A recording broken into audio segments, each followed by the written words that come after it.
el principio era el Logos, la gran explosión, el primordial Om. La teoría de la gran explosión dice que el universo físico surgió vertiginosamente de un punto singular inimaginablemente denso y caliente, llamado una singularidad, 1000 millones de veces más pequeño que la cabeza de un alfiler. No dice el por qué ni el cómo. Cuanto más misterioso es algo, más asumimos que lo comprendemos.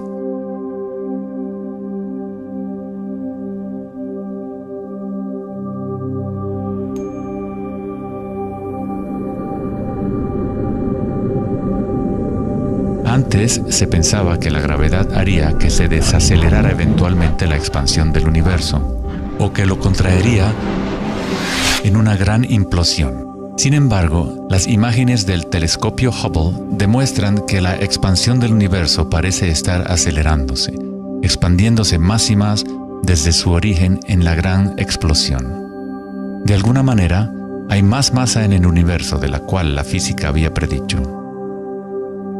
Para justificar la masa perdida, los físicos dicen ahora que el universo está compuesto de solamente 4% de materia atómica, o lo que nosotros consideramos materia normal. 23% del universo es materia oscura y 73% es energía oscura, lo cual antes pensábamos que era espacio vacío. Es como un sistema nervioso invisible que recorre el universo conectando todas las cosas.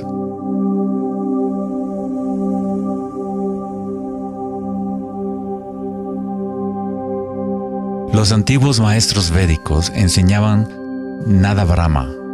El universo es vibración.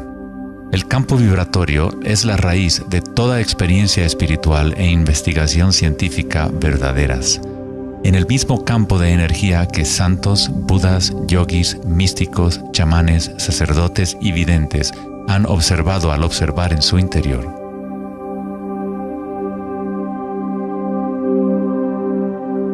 Se le ha denominado Akasha, el primordial Om, la red de joyas de Indra, la música de las esferas y miles de otros nombres a través de la historia.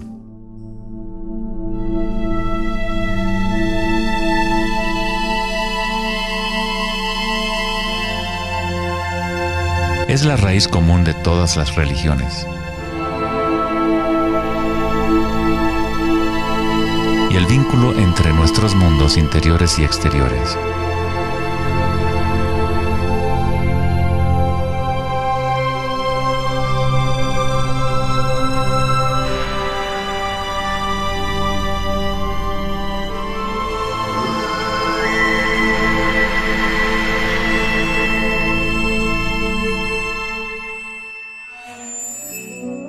En el siglo III, el budismo Mahayana describió una cosmología no muy diferente a la física más avanzada de hoy en día. La red de joyas de Indra es una metáfora usada para describir una enseñanza védica mucho más antigua que ilustra la forma en que se teje la trama del universo. Indra, el rey de los dioses, dio a luz el sol y mueve los vientos y las aguas. Imagina una telaraña que se extiende en todas las dimensiones. Está formada por gotas de rocío y cada gota contiene el reflejo de todas las gotas de agua y en cada reflejo se advierte a la vez el reflejo de las gotas más minúsculas. Toda la telaraña continúa en esa misma representación hasta el infinito.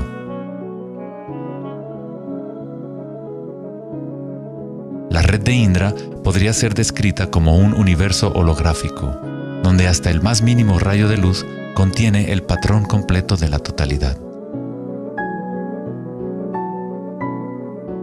Se hace referencia a veces al científico serbio-americano Nikola Tesla como el hombre que inventó el siglo XX.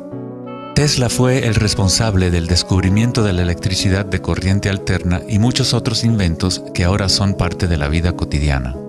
Debido a su interés en las antiguas tradiciones védicas, Tesla se encontraba en una posición única para comprender la ciencia a través de un modelo tanto oriental como occidental. Como todos los grandes científicos, Tesla investigó profundamente los misterios del mundo exterior, pero también observó profundamente su interior. Al igual que los antiguos yogis, Tesla utilizó el término akasha para describir el sentido etéreo que se extiende a lo largo de todo. Tesla estudió con Swami Vivekananda, un yogi que trajo las enseñanzas antiguas de India al occidente. En las enseñanzas védicas, akasha es el espacio en sí, el espacio que los otros elementos llenan, que existe simultáneamente con la vibración. Son inseparables. Akasha es el yin del yang del prana.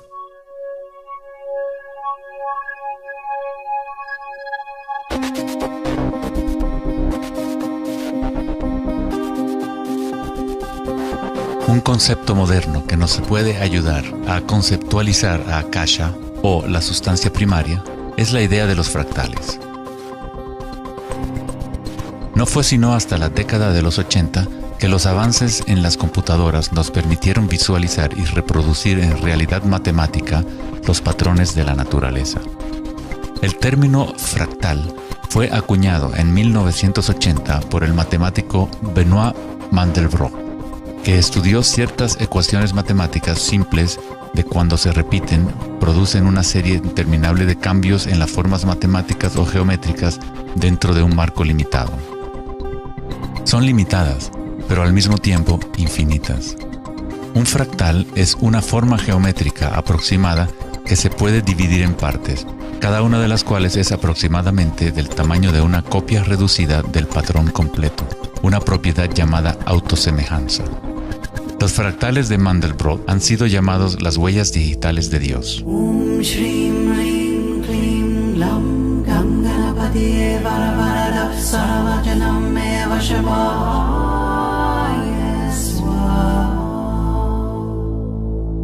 Estás viendo obras de arte creadas por la propia naturaleza. Si se gira la figura de Mandelbrot de cierta forma, luce muy similar a una deidad hindú o a un Buda. Esta figura ha sido denominada la figura Buddha-Brot.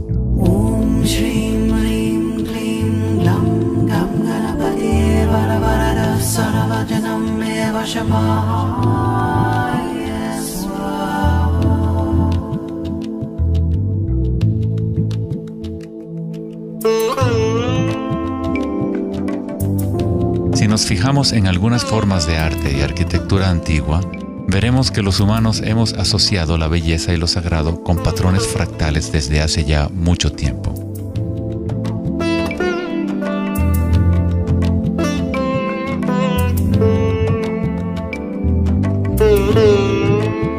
Infinitamente complejos, sin embargo, cada parte contiene la semilla para recrear el conjunto. Los fractales han cambiado el punto de vista de los matemáticos respecto a la percepción y el funcionamiento del universo. Con cada nuevo nivel de aumento surgen diferencias del original. El cambio y la transformación constante ocurren a medida que atravesamos el nivel de un detalle fractal a otro. Esta transformación es el espiral cósmico, la inteligencia intrínseca de la matriz del espacio-tiempo.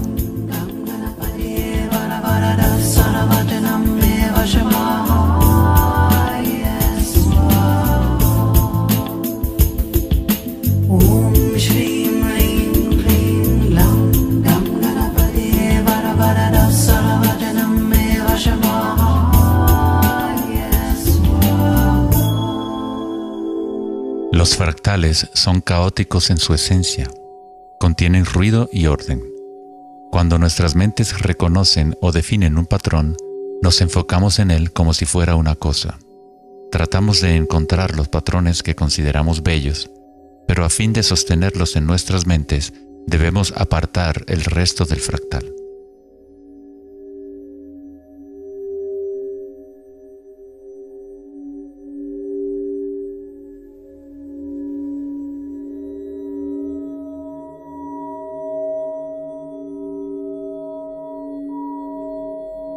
Comprender un fractal con los sentidos es limitar su movimiento.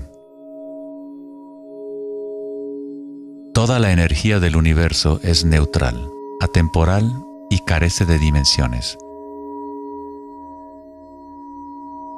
Nuestra propia creatividad y la capacidad de reconocimiento de patrones es la relación entre el microcosmos y el macrocosmos. el mundo eterno de las ondas y el sólido mundo de las cosas. La observación es un acto de creación a través de las limitaciones inherentes del pensamiento. Estamos creando la ilusión de solidez de las cosas al etiquetarlas y nombrarlas. El filósofo Kierkegaard dijo: si me nombras, me niegas. Al darme un nombre, una etiqueta, niegas las otras posibilidades que yo podría ser. Encasillas a la partícula en ser una cosa, al nombrarla, al concretarla, pero al mismo tiempo la estás creando, la defines para que exista. La creatividad es nuestra naturaleza más elevada. Con la creación de las cosas viene el tiempo, lo cual crea la ilusión de solidez.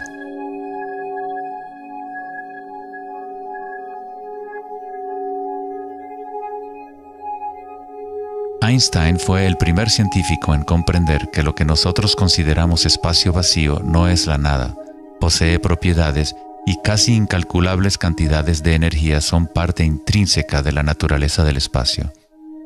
El famoso físico Richard Feynman dijo en una ocasión: hay suficiente energía en un solo metro cúbico de espacio para hervir todos los océanos del mundo. Los meditadores avanzados saben que en el silencio se encuentra el mayor poder. Buda tenía otro término para la sustancia primaria. La llamaba kalapas. Las kalapas son como partículas u ondas minúsculas que están surgiendo y desapareciendo miles de millones de veces por segundo.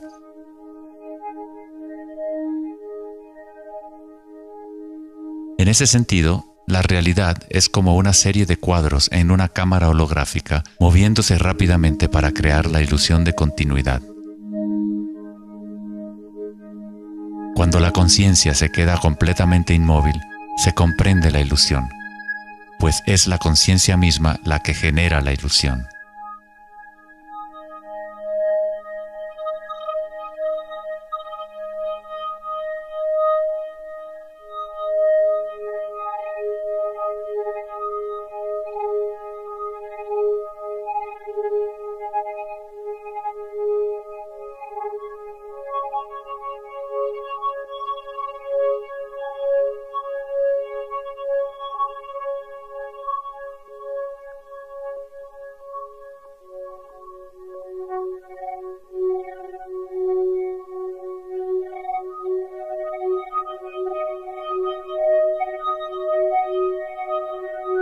En las tradiciones antiguas orientales se sabía desde hace miles de años que todo es vibración. Nada Brahma, el universo es sonido. La palabra nada significa sonido o vibración y Brahma es el nombre de Dios. Brahma, al mismo tiempo, es el universo y es el creador. El artista y el arte son inseparables.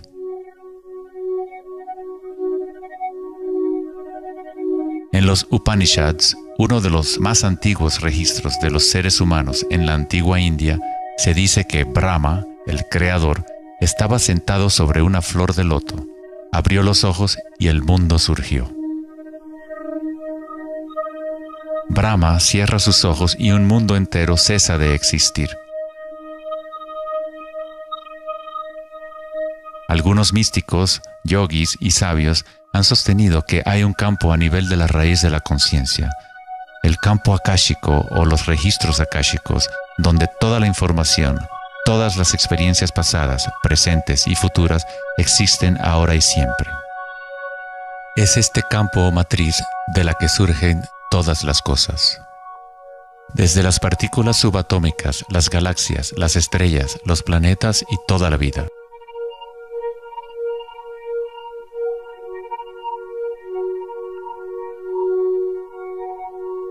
Nunca ves nada en su totalidad, ya que todo está formado de capas y capas de vibración y está constantemente cambiando. Intercambio de información con Akasha. Un árbol bebe del sol, del aire, de la lluvia y de la tierra.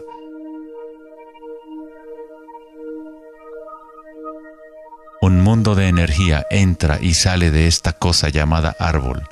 Cuando la mente pensante permanece en calma, observas la realidad tal como es. Todos los aspectos en conjunto, el árbol, el cielo y la tierra, la lluvia y las estrellas no están separadas. La vida y la muerte, el yo y el otro no están separados. Así como la montaña y el valle son inseparables.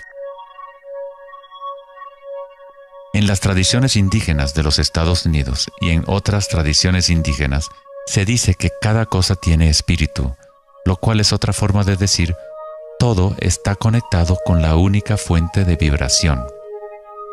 Hay una conciencia, un campo, una fuerza que se mueve a través de todo. Este campo no está aconteciendo a tu alrededor, sino a través de ti y en calidad de tu esencia. Tú eres la U en la palabra universo. Eres los ojos con los cuales la creación se observa a sí misma. Cuando te despiertas de un sueño, te das cuenta que todo lo del sueño era parte de ti. Tú lo estabas creando. Es igual para lo que llamamos la vida real. Cada uno y cada cosa eres tú. La única conciencia mirando a través de cada ojo, bajo cada roca,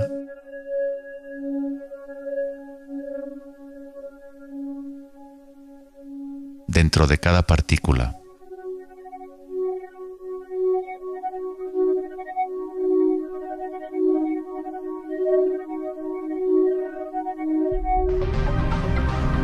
Los investigadores internacionales del CERN, el Laboratorio Europeo de Física de Partículas, están buscando este campo que se extiende a lo largo de todas las cosas. Pero en lugar de mirar hacia adentro, miran al mundo físico externo. Científicos del laboratorio CERN en Ginebra, Suiza, anunciaron que habían encontrado el bosón de Higgs, o la partícula de Dios. Los experimentos del bosón de Higgs demostraron científicamente que un campo de energía invisible llena el vacío del espacio. El gran colisionador de hadrones del CERN consiste en un anillo de 17 millas de circunferencia en la que dos haces de partículas corren en direcciones opuestas, convergiendo y estrellándose casi a la velocidad de la luz. Los científicos observan lo que surge de las violentas colisiones. El modelo estándar no puede explicar cómo las partículas obtienen su masa.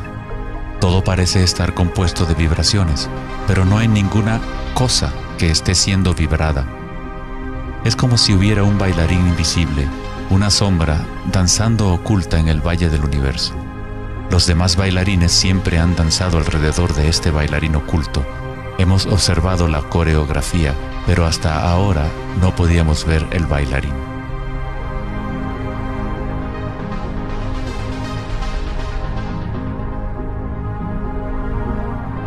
La denominada partícula de Dios, las propiedades de la materia básica del universo, el núcleo de toda la materia que constituiría la masa y la energía inexplicable que acciona la expansión del universo. Pero lejos de explicar la naturaleza del universo, el descubrimiento del bosón de Higgs simplemente presenta un misterio aún mayor, dejando al descubierto un universo que es aún más misterioso de lo que nunca habíamos imaginado.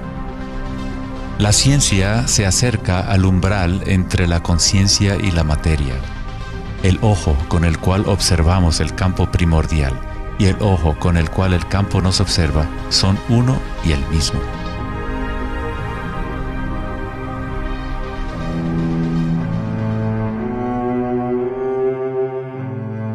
El célebre escritor alemán Wolfgang von Goethe dijo: "La onda es el fenómeno primordial que dio origen al mundo". La cimática es el estudio del sonido visible. La palabra cimática proviene de la raíz griega kuma, que significa onda o vibración.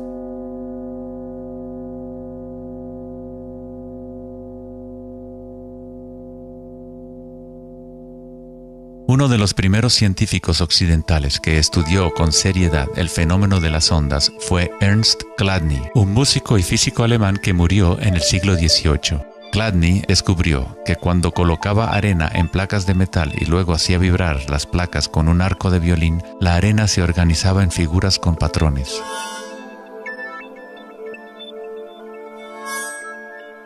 Diferentes formas geométricas aparecían dependiendo de la vibración producida. Chladni registró un catálogo completo de estas formas que se conocen como las figuras de Chladni. Muchos de estos patrones se pueden encontrar en todo el mundo de la naturaleza. Es el caso de las marcas distintivas de la tortuga o los patrones de manchas del leopardo.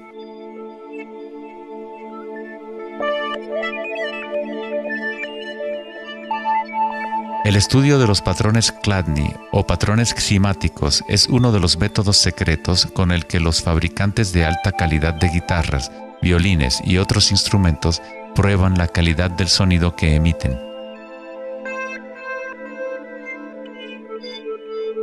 Hans Jenny expandió el trabajo de Chladni en los años 60 usando varios líquidos y amplificación electrónica para generar frecuencias de sonido, y así acuñó el término ximática. Si se envían ondas sinusoidales simples a través de un recipiente con agua, se pueden ver los patrones en el agua. Dependiendo de la frecuencia de la onda, aparecerán diferentes patrones de ondas. Cuanto más elevada sea la frecuencia, más complejo será el patrón. Estas formas son repetibles, no aleatorias. Cuanto más observas, más empiezas a ver cómo la vibración organiza la materia en formas complejas que comenzaron en simples ondas repetitivas. Esta vibración de agua tiene un patrón similar a un girasol.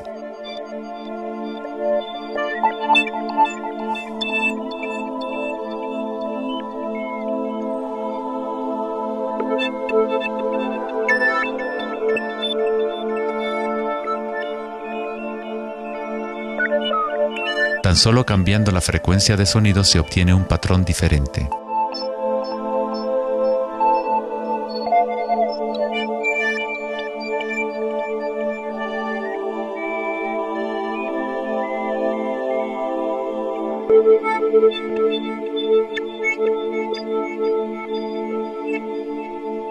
El agua es una sustancia muy misteriosa, es altamente impresionable.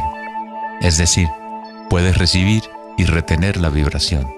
Debido a su capacidad y sensibilidad de resonancia elevada y a su disposición interna para resonar, el agua responde instantáneamente a todos los tipos de ondas acústicas. Agua y tierra vibrante constituyen la mayoría de la masa en las plantas y los animales. Es fácil observar cómo simples vibraciones en el agua pueden crear patrones reconocibles naturales, pero a medida que agregamos sólidos y aumentamos la amplitud, las cosas se ponen aún más interesantes. Al añadir almidón de maíz al agua, obtenemos fenómenos más complejos.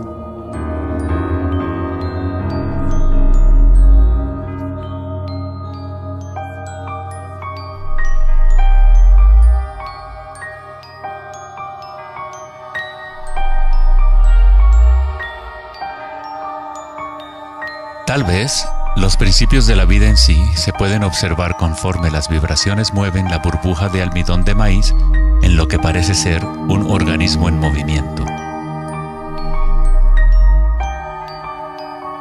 El principio que anima el universo se describe en todas las grandes religiones usando las palabras que reflejan los conocimientos de ese momento en la historia. En el idioma de los incas, el imperio más grande de la América precolombina, la palabra para cuerpo humano es Alpacamasca, lo que significa literalmente tierra viviente. En la Cábala o misticismo judío, hablan del nombre divino de Dios, el nombre impronunciable. No se puede pronunciar debido a que es una vibración que está en todas partes. Se trata de todas las palabras, toda la materia. Todo es la palabra sagrada. El tetaedro es la forma más simple que puede existir en 3 dimensiones. Algo debe tener por lo menos 4 puntos para tener realidad física. La estructura del triángulo es el único patrón de la naturaleza que se autoequilibra. En el Antiguo Testamento, la palabra tetragramaton se utilizaba a menudo para representar una cierta manifestación de Dios. Se usaba cuando se hablaba de la palabra de Dios o del nombre especial de Dios, logos o la palabra primordial. Las antiguas civilizaciones sabían que en la estructura de la raíz del universo estaba la figura tetraédrica.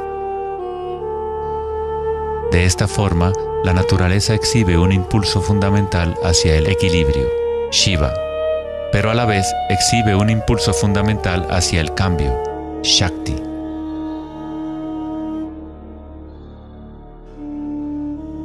En la Biblia, el Evangelio de Juan dice comúnmente, en el principio era la palabra, pero en el texto original el término utilizado fue logos.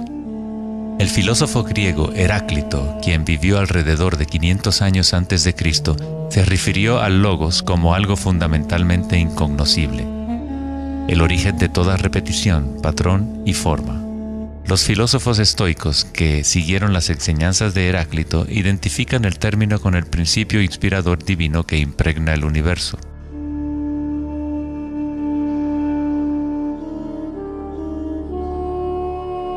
En el sufismo, el logos está en todas partes y en todas las cosas.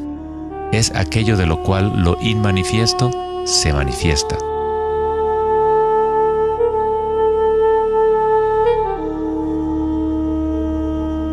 En la tradición hindú, Shiva Nataraja significa literalmente Señor de la danza.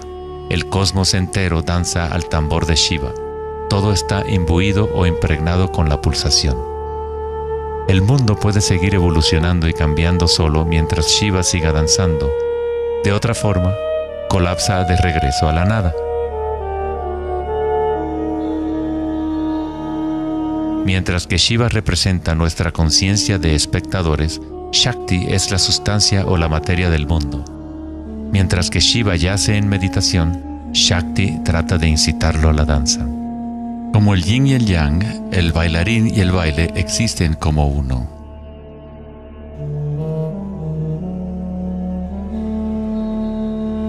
Logos también significa verdad inocultable. Aquel que conoce el logos, conoce la verdad. Existen muchas capas de encubrimiento en el mundo humano como consecuencia de los múltiples giros de Akasha hasta convertirse en estructuras complejas que ocultan la fuente de sí misma. Como un juego divino de las escondidas, nos hemos ocultado desde hace miles de años y eventualmente nos hemos olvidado por completo del juego. De alguna forma, nos olvidamos que había algo que encontrar. En el budismo se enseña a través de la meditación a percibir directamente el logos, el campo del cambio o impermanencia en nuestro interior. Cuando observas tu mundo interior, observas las sensaciones y energías más sutiles conforme la mente se concentra y se enfoca. A través de la comprensión directa de anicca o impermanencia a nivel de la raíz de la sensación, uno se libera del apego a las formas externas transitorias.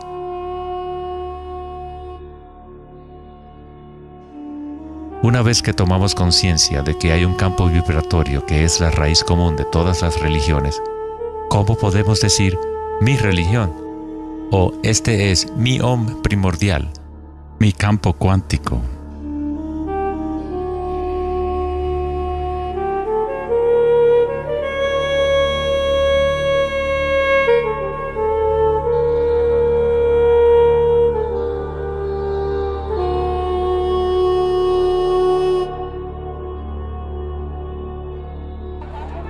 La verdadera crisis en nuestro mundo no es de carácter social, político o económico. Nuestra crisis es una crisis de conciencia, la incapacidad de experimentar directamente nuestra verdadera naturaleza. La incapacidad de reconocer esto en todo el mundo y en todas las cosas.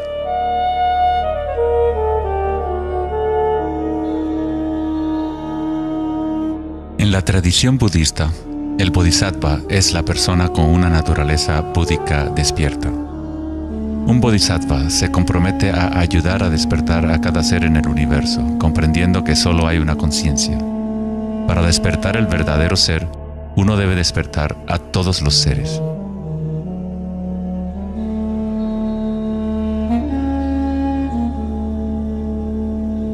Existen innumerables seres conscientes en el universo a quienes me comprometo a ayudar a despertar.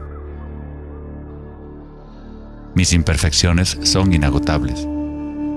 Prometo vencerlas todas.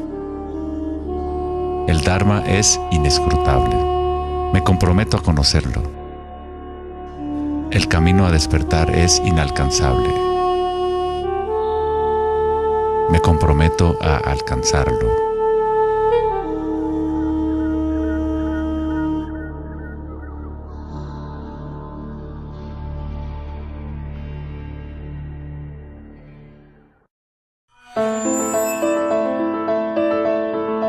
El filósofo Platón, partidario de Pitágoras, insinuaba enigmáticamente que había una llave de oro que unificaba todos los misterios del universo. Esta es la llave de oro a la que regresaremos una y otra vez a lo largo de nuestra exploración. La llave de oro es la inteligencia del Logos, la fuente del Om primordial. Se podría decir que es la mente de Dios. Con nuestros limitados sentidos, estamos observando solo la manifestación externa de la mecánica oculta de la autosemejanza. La fuente de esta simetría divina es el misterio más grande de nuestra existencia. Muchos de los pensadores monumentales de la historia, como Pitágoras, Kepler, Leonardo da Vinci, Tesla y Einstein, han llegado al umbral del misterio. Einstein dijo: "Lo más bello que podemos experimentar es lo misterioso. Es la fuente de cualquier arte y ciencia verdadera". Aquel que no conoce esta emoción, que no hace pausa para maravillarse y quedarse absorto en admiración, es como si estuviera muerto. Sus ojos están cerrados. Estamos en la posición de un niño pequeño entrando a una gran biblioteca llena de libros en muchos idiomas diferentes. El niño sabe que alguien debe haber escrito esos libros. No sabe cómo. No entiende los idiomas en que están escritos. El niño sospecha ligeramente que hay un orden misterioso en la disposición de los libros, pero no sabe cuál es. A mí me parece que esa es la actitud, inclusive del ser humano más inteligente, hacia Dios. Vemos un universo maravillosamente ordenado que obedece ciertas leyes. Nuestras mentes limitadas no pueden comprender la misteriosa fuerza que mueve las constelaciones. Todo científico que observa detenidamente el universo y todo místico que observa profundamente su interior se encuentra tarde o temprano, cara a cara, con la misma cosa: la espiral primordial.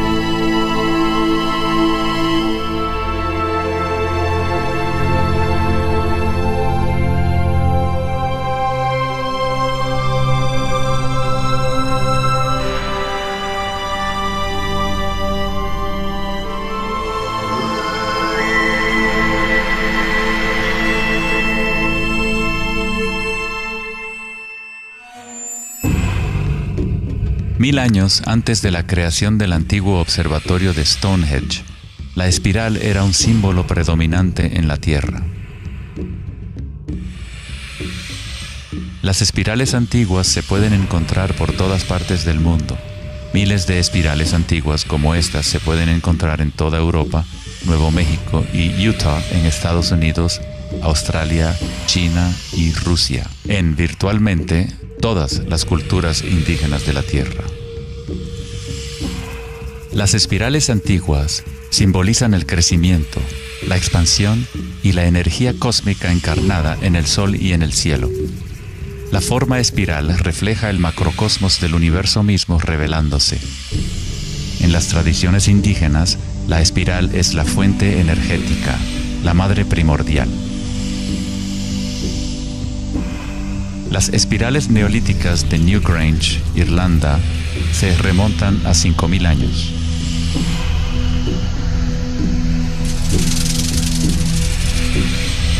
Tienen 500 años más que la Gran Pirámide de Giza y son igual de enigmáticas ante los observadores modernos. Las espirales se remontan a una época en la historia en donde los humanos estaban más conectados con la Tierra, con los ciclos y las espirales de la naturaleza.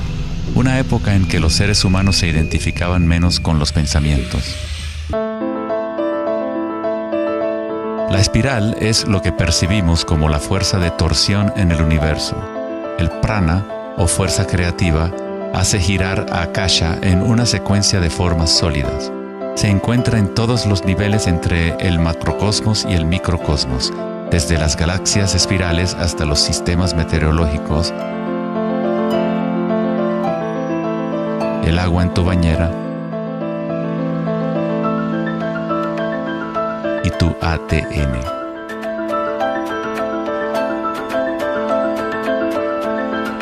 En la experiencia directa de tu propia energía, la espiral primordial no es una idea, sino más bien lo que hace posible toda condición e idea.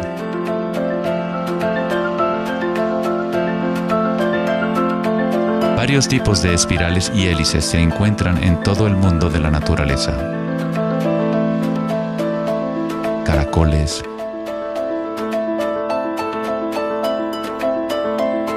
corales marinos,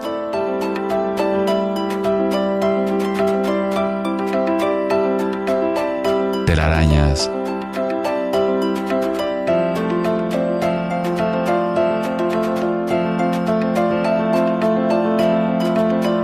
fósiles.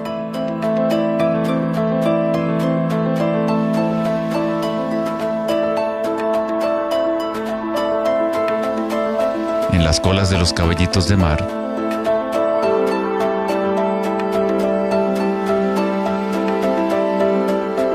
y en las conchas.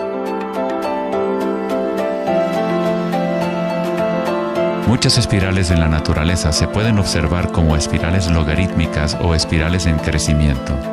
A medida que avanzas desde el centro de la espiral, las secciones son exponencialmente más grandes.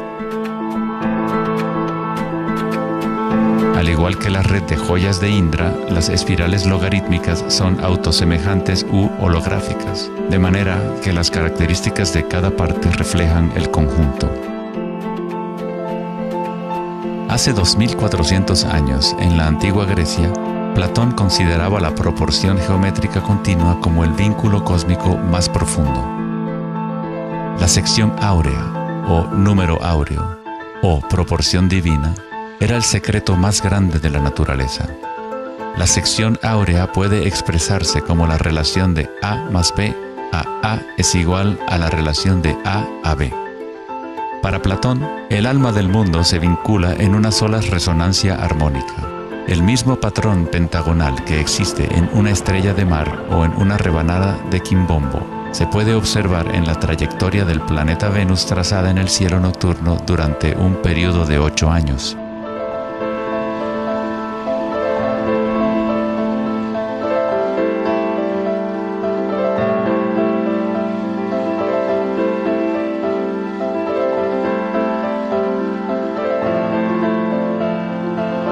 Se observa en el mundo inteligible de las formas en el cielo y en el mundo visible de los objetos materiales en la tierra, a través de este principio de la autosemejanza geométrica.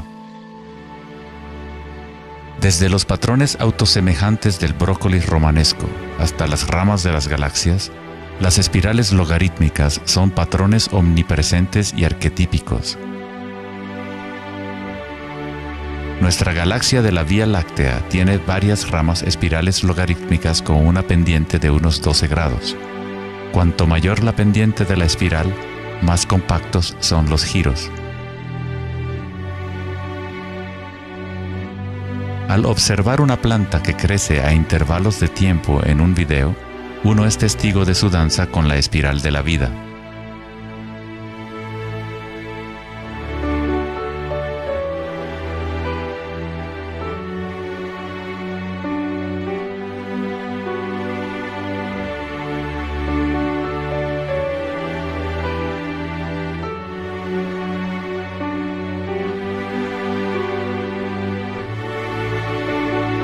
Una espiral dorada es una espiral logarítmica que crece hacia afuera, siguiendo el factor de la sección áurea. La sección áurea es una relación matemática especial que aparece una y otra vez en la naturaleza. El patrón que se observa a continuación se denomina la serie de Fibonacci o la secuencia de Fibonacci. La serie de Fibonacci se desarrolla de tal manera que cada número es la suma de los dos números anteriores.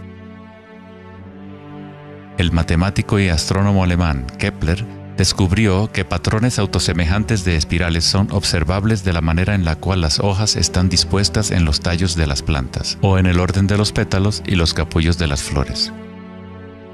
Leonardo da Vinci observó que el espacio en las hojas tenía a menudo forma de patrones espirales. Estos patrones se llaman filotaxis o patrones de disposición de las hojas.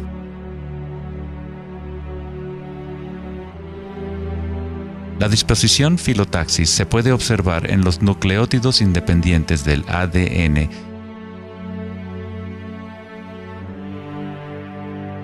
y en todo, desde los árboles genealógicos de conejos reproductores hasta en las piñas del pino, de los cactus a los copos de nieve, y en organismos simples como las diatomeas. Las diatomeas son uno de los tipos más comunes de fitoplancton, organismos unicelulares que sirven de alimento a numerosas especies en la cadena alimenticia.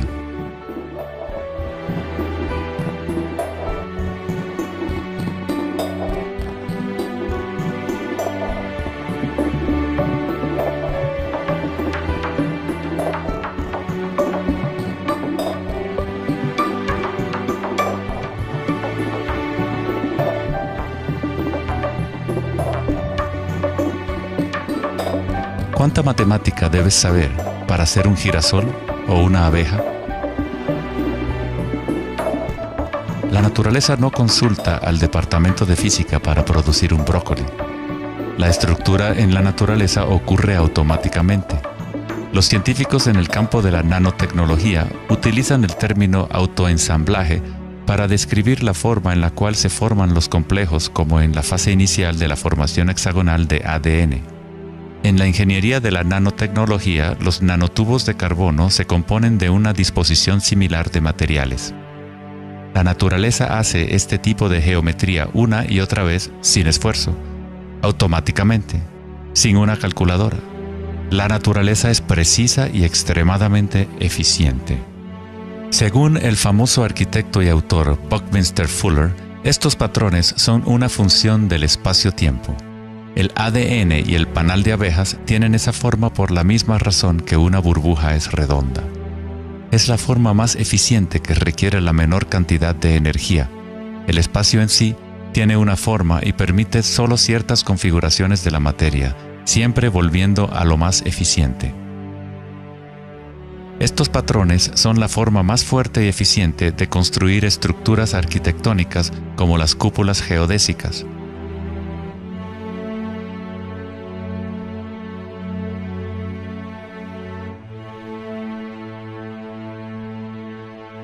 Los patrones de espirales logarítmicas permiten la exposición máxima de las plantas a los insectos para la polinización. La máxima exposición a la luz solar y la lluvia que les permite llevar el agua de manera eficiente y en espiral hacia sus raíces. Las aves rapaces utilizan el patrón de espiral logarítmica para acechar a su próxima presa. Volar en espiral es la forma más eficiente de cazar.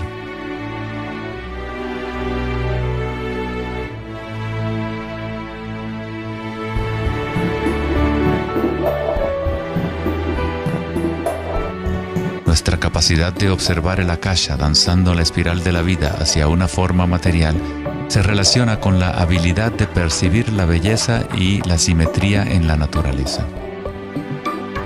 El poeta William Blake dijo: "El universo vegetativo se abre como una flor desde el centro de la tierra en donde mora la eternidad. Se expande desde las estrellas hasta el caparazón mundano y ahí se encuentra con la eternidad de nuevo, tanto desde dentro como desde fuera".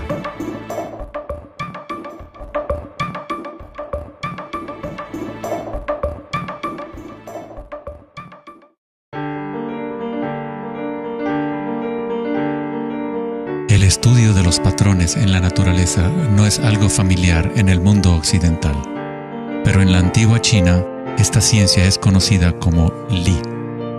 El Li refleja el orden dinámico y el patrón en la naturaleza.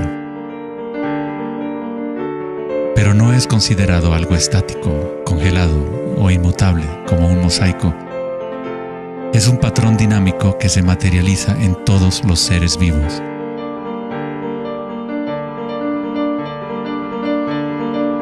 Las arterias de las hojas, las marcas de las tortugas y los patrones de vetas en las rocas son todas expresiones del lenguaje secreto de la naturaleza y del arte. El laberinto es uno de los muchos patrones de Li. Se encuentran en las estructuras de los corales, en hongos como el morel,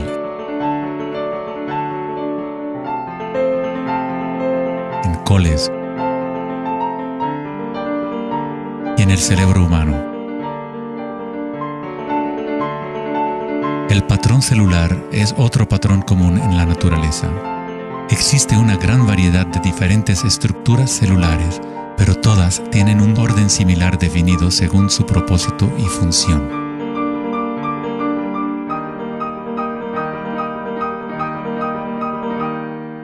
Es fácil quedarse fascinado ante el juego constante de formas, pero lo más interesante es que ciertas formas arquetípicas parecen estar entretejidas en la trama de la naturaleza.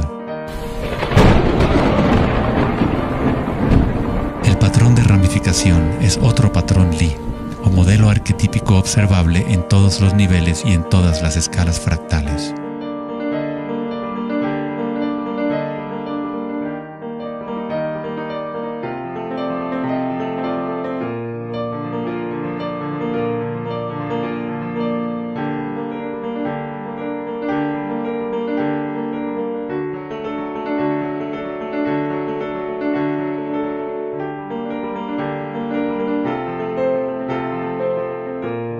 Tomemos, por ejemplo, esta imagen increíble de una simulación de computadora conocida como la simulación del milenio, que muestra la distribución de la materia oscura en el universo local.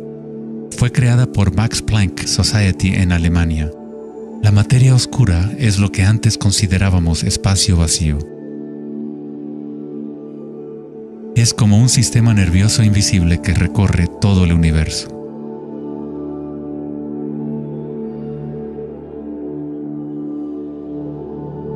El universo es literalmente como un cerebro gigante. Está constantemente utilizando un tipo de energía oscura u oculta que solo hasta ahora la ciencia empieza a entender. A través de esta red inmensa, la insondable energía se mueve proporcionando el impulso para la expansión y el crecimiento del universo.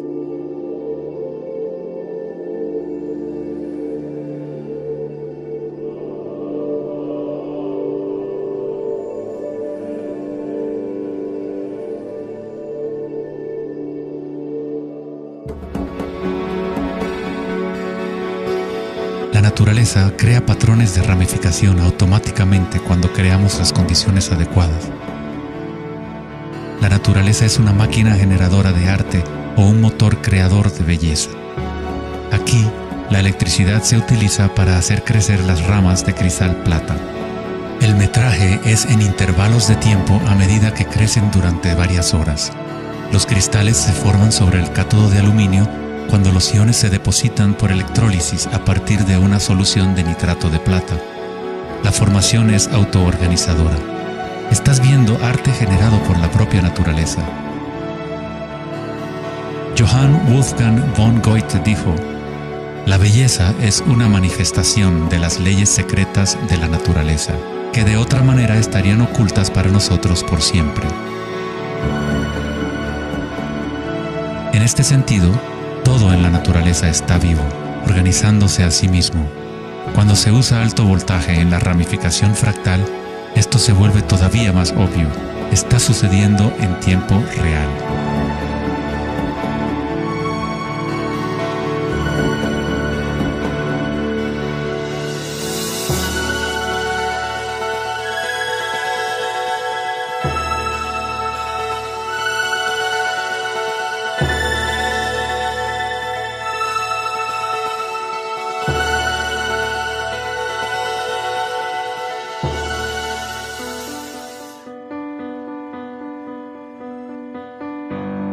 cuerpo humano se encuentran patrones y estructuras ramificadas por todas partes.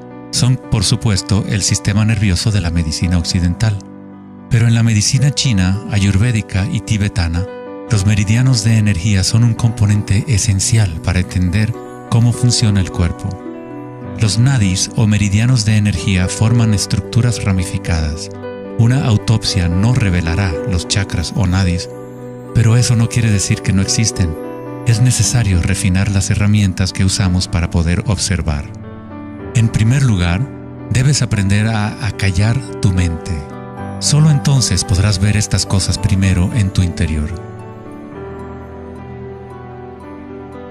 En la teoría eléctrica, cuanta menos resistencia haya en un cable, más fácilmente puede transportar energía. Al cultivar la ecuanimidad a través de la meditación, se crea un estado de no resistencia en tu cuerpo. Prana o chi, o energía interna, es simplemente tu vitalidad interior. Lo que sientes cuando tomas conciencia desde el interior del cuerpo. Los hilos sutiles de tu cuerpo que transportan el prana, los nadis, logran mover más y más energía pránica a través de los chakras. El cableado se hace más fuerte a medida que lo usas, pues permites que la energía fluya. Donde quiera que haya conciencia, el chi o energía comenzará a fluir y prosperarán las conexiones físicas. En el sistema nervioso y el cerebro, los patrones físicos de cableado se establecen por repetición. Si prestas atención continuamente a lo que está en tu interior y reduces la resistencia a las sensaciones que están experimentando, incrementas tu capacidad energética.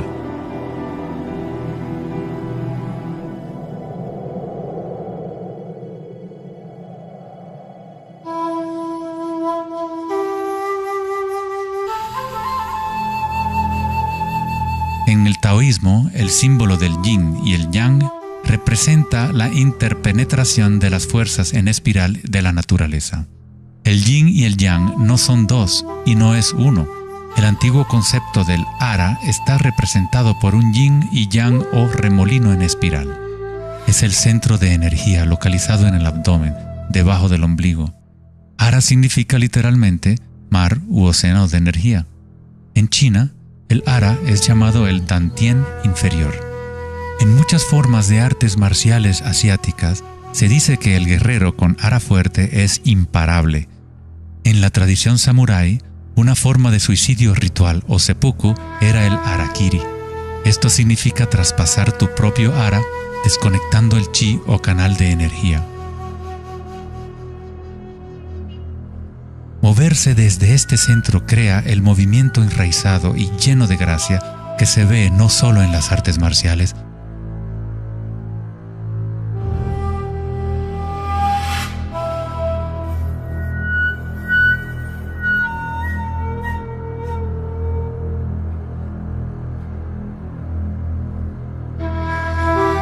sino en grandes golfistas,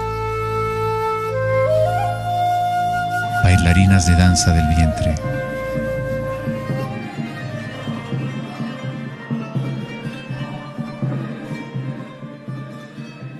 y derviches giradores sufíes. La esencia del ara es la cultura de la conciencia disciplinada, enfocada en un solo punto, la quietud del ojo del huracán.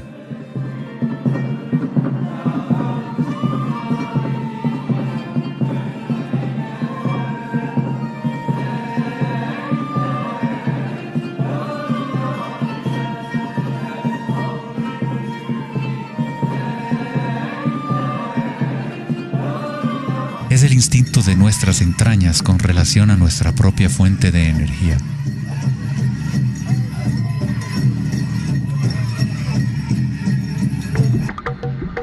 Una persona con buena ara está conectada con la tierra y con la sabiduría intuitiva que conecta a todos los seres.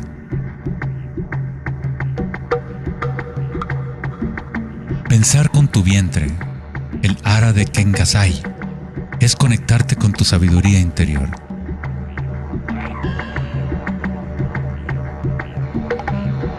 Los antiguos aborígenes australianos se concentraban en la misma zona justo debajo del ombligo, donde el cordón de la gran serpiente arcoíris yacía enroscada. Una vez más, una representación de energía evolutiva en la humanidad. No es casualidad que es en el ara donde comienza la nueva vida.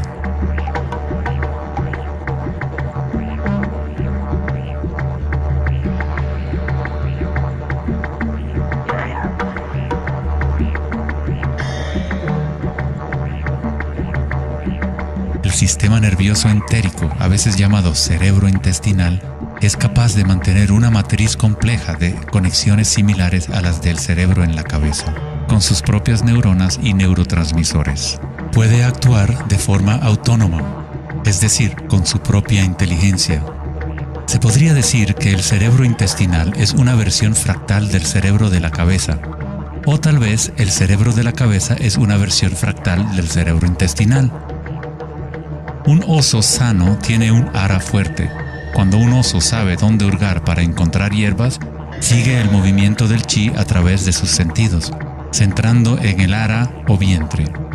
Esta es la conexión del oso con la cabaña de los sueños, el lugar en las tradiciones indígenas de donde proviene todo el conocimiento y regresa hacia la espiral de la vida. Pero, ¿cómo conocían los antiguos pueblos la espiral si la ciencia moderna está apenas empezando ahora a reconocer su importancia? Pregúntale a las abejas. Ellas no se han olvidado de amar. Las abejas tienen una conexión especial con la fuente como parte de un sistema simbiótico que ayuda a la belleza y a la diversidad a florecer. Son un puente entre el macrocosmos y el microcosmos. Hay un corazón que nos conecta a todos, como una mente colectiva, por llamarla así. Al igual que un cerebro abierto, la colmena envía sus sueños al mundo para manifestarse.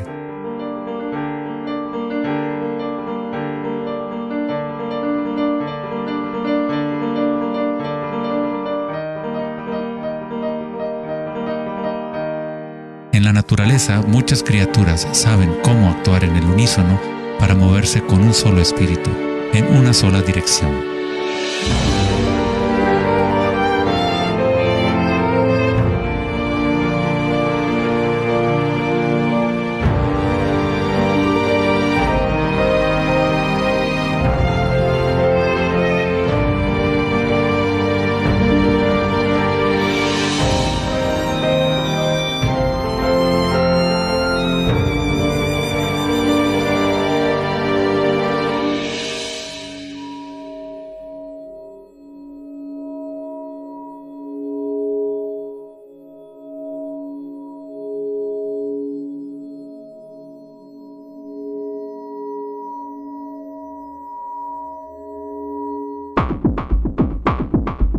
Pero no todos se benefician de las otras especies a su alrededor.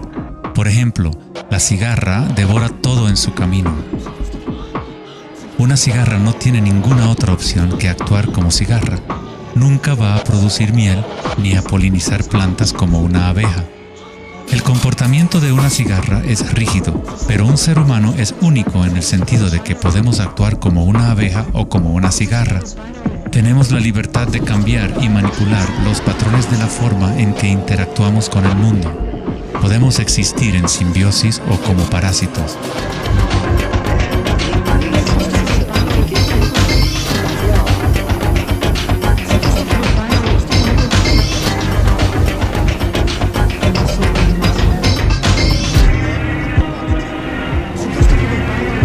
Hoy en día, los seres humanos tratan de entender la espiral con la mente racional, pero nunca ha sido el pensamiento el que nos conecta con la espiral de la vida.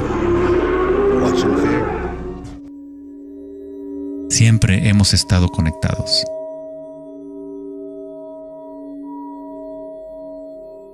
El pensamiento ha sido lo que nos ha mantenido en la ilusión de la separación dentro de nuestras propias identidades. El pensamiento es la creación de la separación, la experiencia de limitación. Cuanto más nos alineamos con el pensamiento, más nos alejamos de la fuente. Las culturas antiguas menos orientadas al pensamiento se alineaban con la espiral de una manera más directa y personal de lo que nosotros hacemos hoy en día. En la antigua India, el Kundalini es una representación de la propia energía interior que se mueve a lo largo de la columna vertebral en un patrón en forma de serpiente o hélice. En las antiguas tradiciones yogis de la India, los mundos interiores de las personas de la época se comparaban con las culturas que se centraban en el ara. Equilibrar el poder de la espiral con la quietud propia de la observación de tu conciencia es alinearte con tu pleno potencial evolutivo, para florecer como el ser original y multifacético que fuiste concebido. Ida, el femenino o canal lunar, está conectado al cerebro derecho y Pingala, el canal masculino o solar, está conectado al cerebro izquierdo. Cuando estos dos canales están en equilibrio, la energía fluye hasta un tercer canal, Sushumna, en el centro de la columna vertebral, energizando los chakras y desbloqueando nuestro pleno potencial evolutivo. La palabra chakra es una antigua palabra sánscrita que significa rueda de energía. El Kundalini es nada menos que la espiral primordial que, como una danza, hace emerger tu vida humana a la existencia. Es un orden diferente de energía al que normalmente conocemos, como un puente de materia bruta para las energías más sutiles. Tú eres ese puente. El Kundalini no es una energía que pueda ser forzada a través de la voluntad, el esfuerzo ni la fricción. Es similar a cultivar una flor. Todo lo que podemos hacer como buenos jardineros es preparar la tierra y las condiciones adecuadas y luego dejar que la naturaleza siga su curso. Si obligas a una flor a florecer prematuramente, la destruyes. La flor crece con su propia inteligencia, con su propia guía de organización. La mentalidad egoica que se obsesiona con el mundo exterior es lo que te impide experimentar tu verdadera naturaleza vibratoria. Cuando la conciencia se vuelca hacia el interior, se asemeja a los rayos del sol y comienza a florecer el loto interior. Conforme el Kundalini despierta en nuestro interior, comenzamos a notar el distintivo de la espiral en todas las cosas. En todos los patrones internos y externos, esta espiral es el vínculo entre nuestros mundos interiores y exteriores.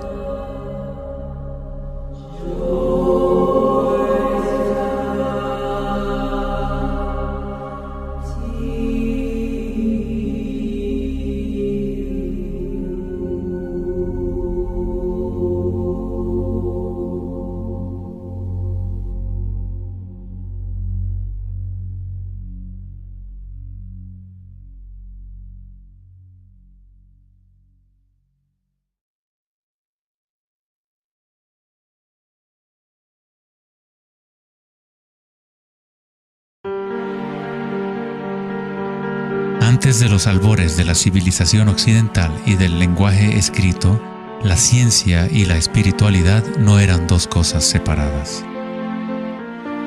En las enseñanzas de las grandes tradiciones antiguas, la búsqueda externa de conocimiento y certeza era compensada por un sentimiento interior de impermanencia y comprensión intuitiva de la espiral del cambio. A medida que el pensamiento científico se hizo más predominante y la información se fue multiplicando, comenzó la fragmentación en nuestros sistemas de conocimiento. El incremento de la especialización significaba que menos personas eran capaces de ver el panorama general, de sentir e intuir la estética del sistema en su conjunto. Nadie se preguntaba, ¿será que todo este razonamiento es bueno para nosotros? La sabiduría antigua está aquí entre nosotros, oculta a plena vista. Pero estamos demasiado preocupados con nuestros pensamientos como para reconocerla. Esta sabiduría olvidada es la manera de restablecer el equilibrio entre lo interno y lo externo, el yin y el yang, entre la espiral del cambio y la quietud de nuestro centro.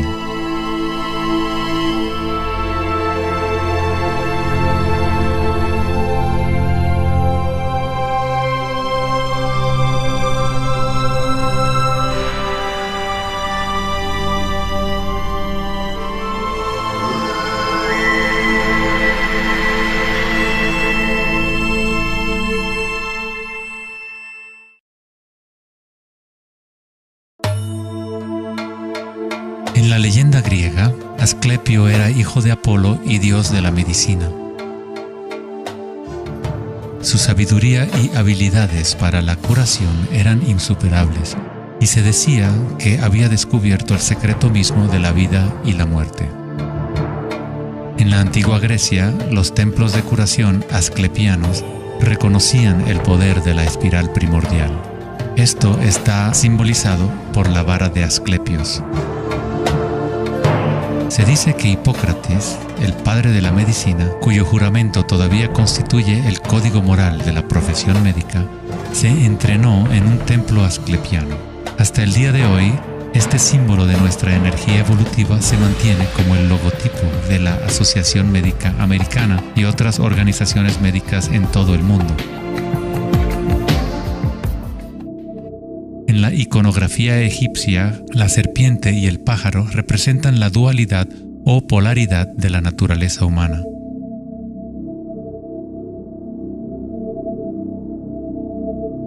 La serpiente en dirección descendiente es la espiral manifestada y la energía evolutiva del mundo.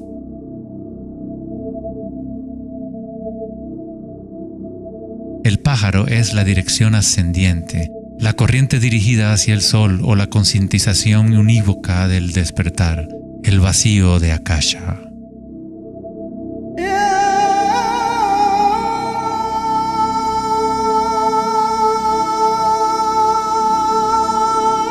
Faraones y dioses son representados con su energía despierta, en donde la serpiente Kundalini asciende por la columna vertebral y traspasa el chakra ajna entre los ojos. Esto se denomina el ojo de Horus. En la tradición hindú, el bindi también representa el tercer ojo, la conexión divina con el espíritu.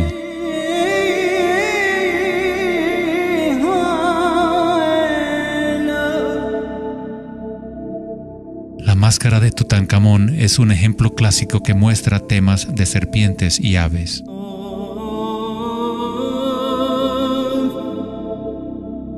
Las tradiciones mayas y aztecas combinan a la serpiente y al pájaro en un solo dios, Quetzalcóatl o Kukulcán. El dios de la serpiente alada representa la conciencia evolutiva despierta o el Kundalini despierto. La persona que despierta a Quetzalcóatl en su interior es una manifestación viviente de lo divino. Se dice que Quetzalcóatl o la energía de la serpiente regresará al final de los tiempos.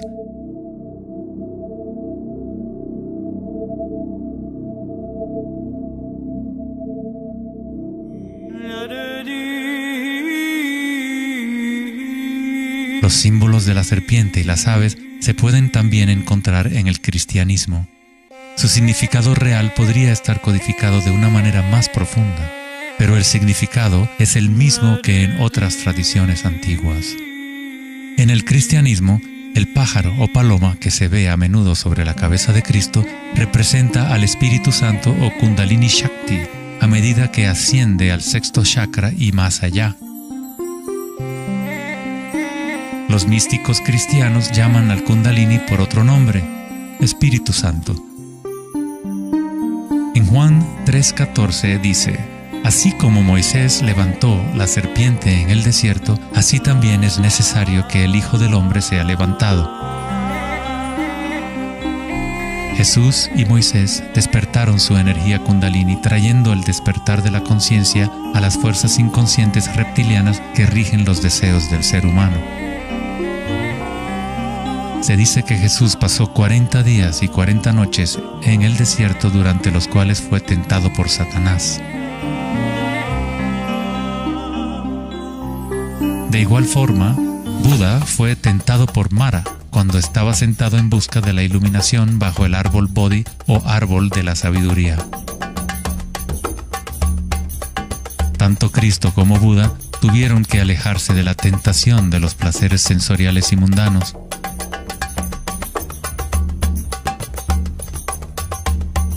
En ambas historias, el demonio es la personificación de los propios apegos.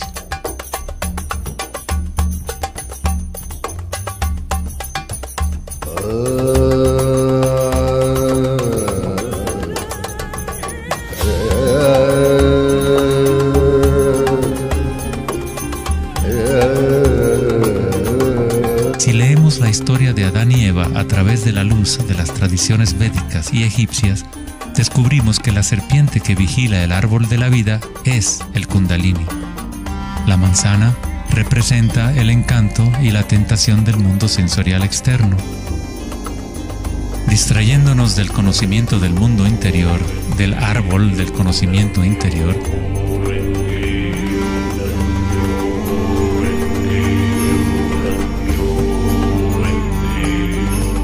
el árbol es simplemente la red de nadis o meridianos de energía dentro de nosotros mismos, que forma literalmente estructuras ramificadas por todo el cuerpo. En nuestra búsqueda egoica de gratificación externa, nos hemos separado del conocimiento del mundo interior, de nuestra conexión a Akasha y a la fuente de la sabiduría.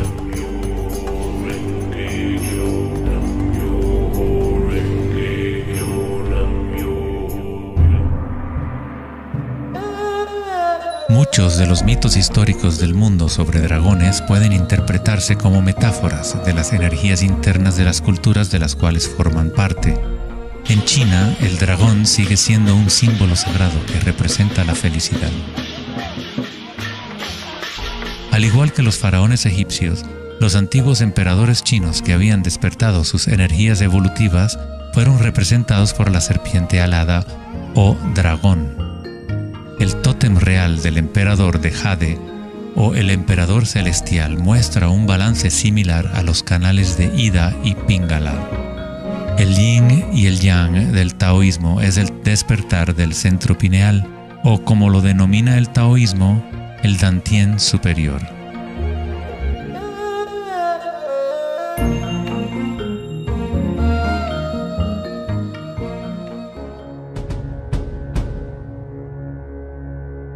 La naturaleza está llena de distintas formas de detectar y asimilar la luz. Por ejemplo, un erizo de mar puede, en verdad, ver con su cuerpo espinado que actúa como un gran ojo.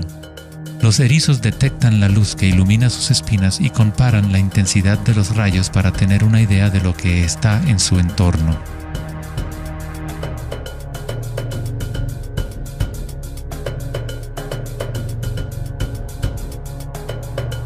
Las iguanas verdes y otros reptiles tienen un ojo parietal o glándula pineal en la parte superior de la cabeza que utilizan para detectar depredadores desde arriba.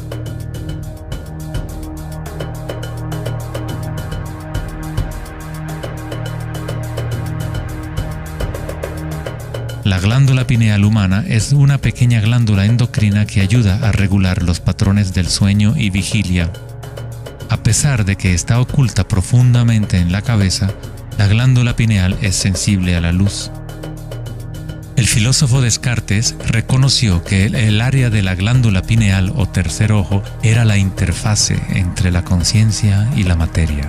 Casi todo es simétrico en el cuerpo humano.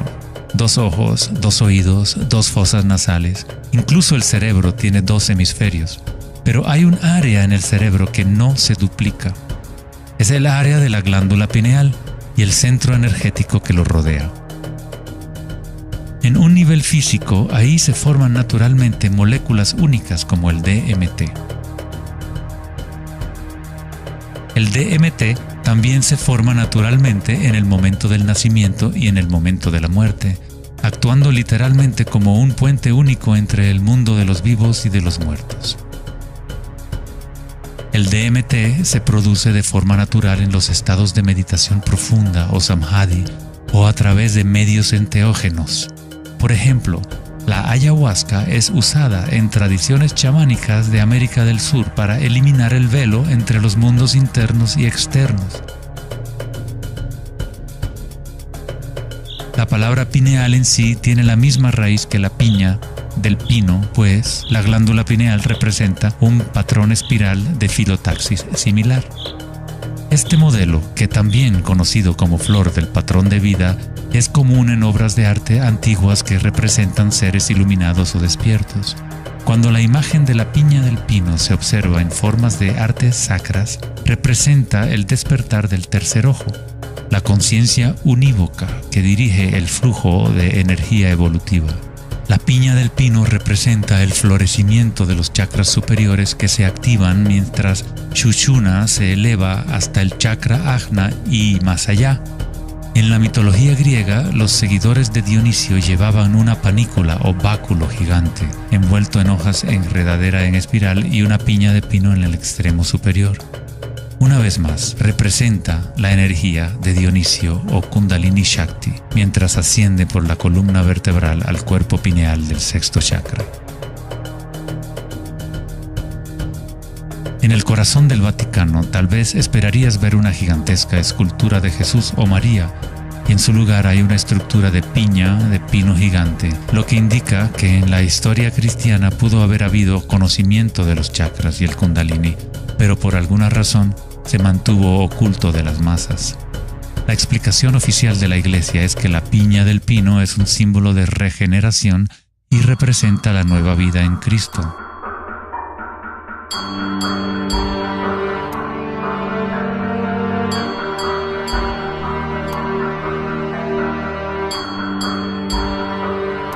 El filósofo y místico del siglo XIII, Meister Eckhart, dijo: "El ojo con el que veo a Dios y el ojo con el que Dios me ve es el mismo". En la Biblia del rey Jacobo, Jesús dijo: "La luz del cuerpo es el ojo, y si por lo tanto tienes un solo ojo, tu cuerpo entero se llenará de luz".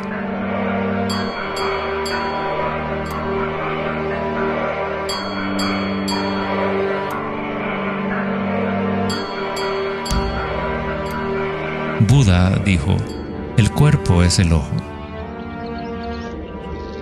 En estado de Samadhi, uno es a la vez el observador y el observado. Somos el universo consciente de sí mismo.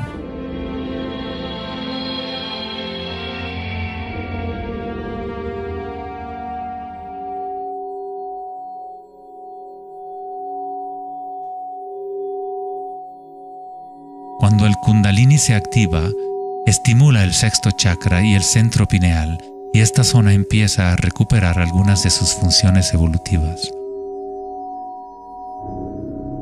La meditación en la oscuridad ha sido utilizada durante miles de años como una forma de activar el sexto chakra en el área de la glándula pineal.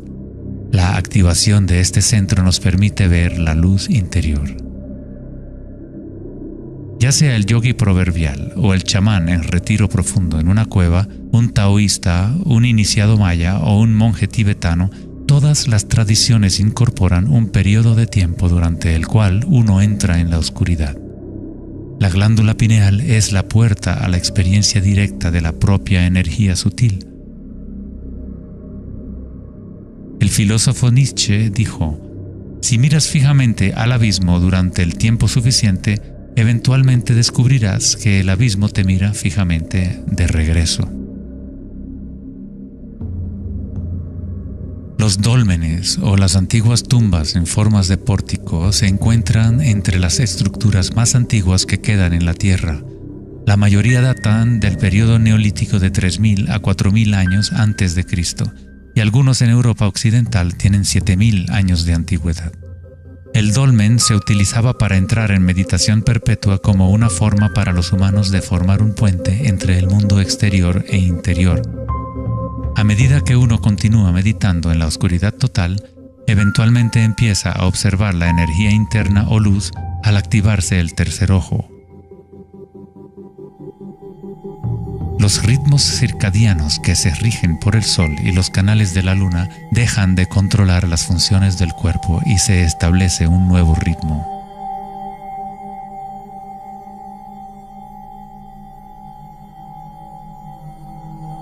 El séptimo chakra ha sido representado por el símbolo Om desde hace miles de años, un símbolo construido por signos sánscritos que representan los elementos. Cuando el Kundalini se eleva más allá del sexto chakra, se empieza a crear un halo de energía. Los halos aparecen constantemente en las pinturas religiosas de diferentes tradiciones en todas partes del mundo.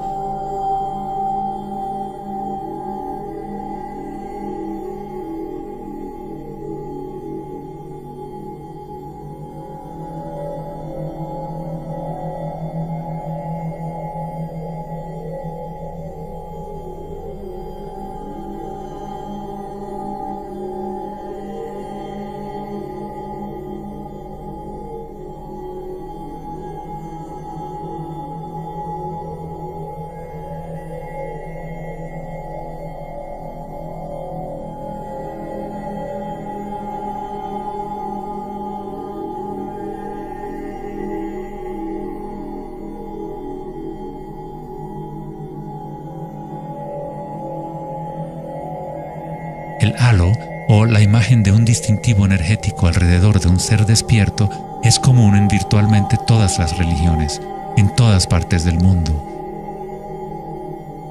El proceso evolutivo de despertar los chakras no es propiedad de un grupo o de una religión, es el derecho inalienable de todo ser humano en el planeta.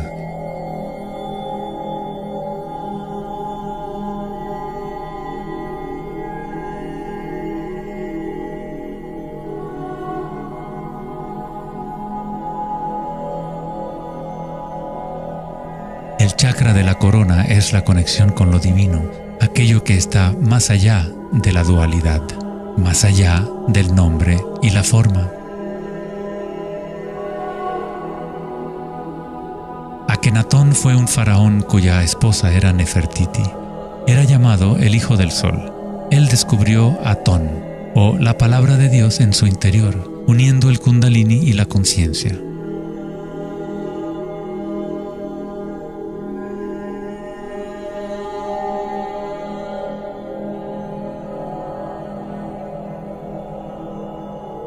En la iconografía egipcia, una vez más, la conciencia despierta está representada por el disco solar que vemos sobre las cabezas de dioses o seres despiertos.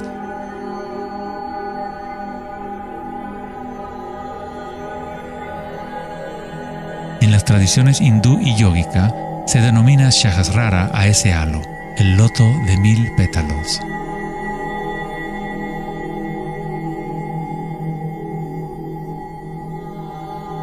El Buda está asociado con el símbolo de la flor de loto.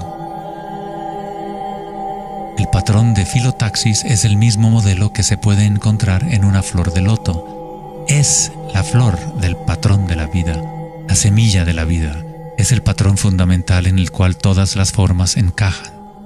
Es la forma absoluta del espacio mismo o una cualidad inherente a Akasha.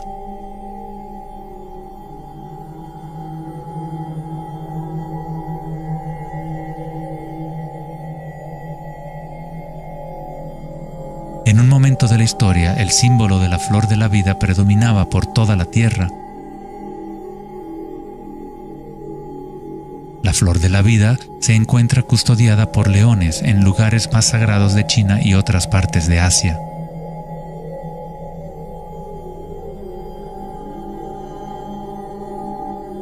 Los 64 hexagramas del I Ching a menudo rodean el símbolo yin-yang, que es otra forma de representación de la flor de la vida. En el interior de la flor de la vida está la base geométrica de todos los sólidos platónicos, de esencialmente cualquier forma que pueda existir. La antigua flor de la vida empieza con la geometría de la estrella de David, o triángulos con sus caras hacia arriba y hacia abajo. En tridimensional serían estructuras tetaédricas. Este símbolo es un yantra, una especie de programa que existe en el universo, la máquina que genera nuestro mundo fractal. Los yantras se han utilizado como herramientas para despertar la conciencia durante miles de años. La forma visual del yantra es una representación externa de un proceso interno de desarrollo espiritual.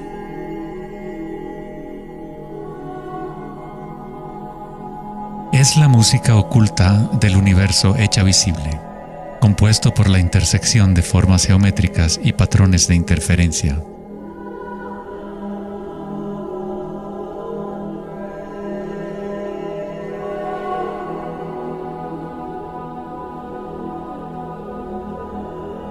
Cada chakra es un loto, un yantra, un centro psicofisiológico a través del cual el mundo puede ser experimentado.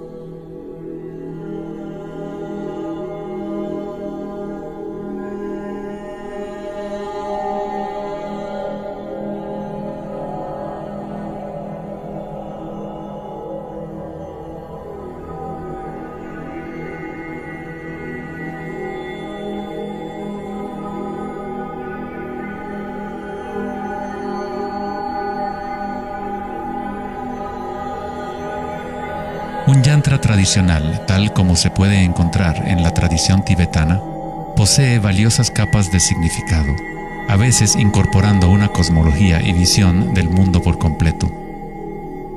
El yantra es un patrón en constante evolución que trabaja a través del poder de la repetición o iteración de un ciclo.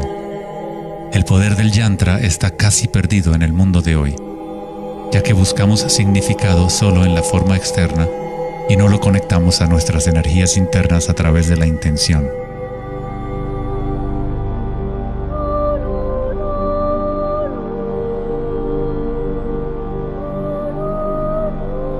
Hay una buena razón por la cual sacerdotes, monjes y yogis han sido tradicionalmente célibes. Hoy en día, apenas una fracción conoce la razón de su celibato, pues el verdadero propósito se ha perdido. En pocas palabras, si tu energía se va a consumir en producir más espermatozoides u óvulos, según sea el caso, no queda suficiente para impulsar la ascensión del Kundalini que activa los chakras superiores.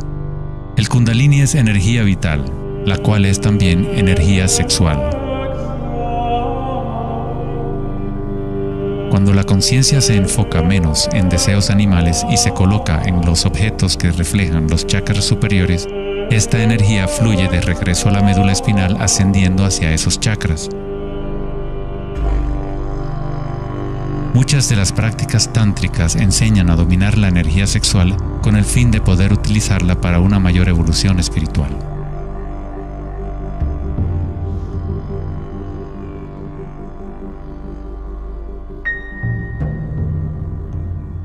Tu estado de conciencia crea las condiciones adecuadas para que tu energía pueda crecer. Entrar en un estado de conciencia no requiere de tiempo.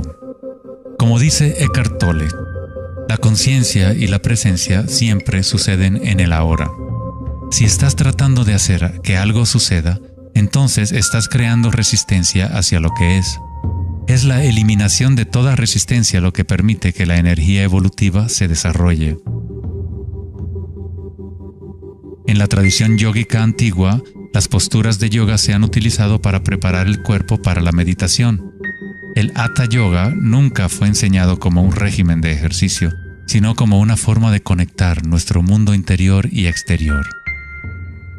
La palabra sánscrita Hatha proviene de las raíces Sol A y Luna Ta. En el Yoga Sutra original de Patanjali, el propósito de las 8 ramas del yoga es igual al noble sendero de 8 facetas del Buda, para la liberación del sufrimiento. Cuando las polaridades del mundo dual están en equilibrio, surge un tercer elemento. Nos encontramos con la misteriosa llave dorada que abre las fuerzas evolutivas de la naturaleza. Esta síntesis de los canales del Sol y la Luna es nuestra energía evolutiva.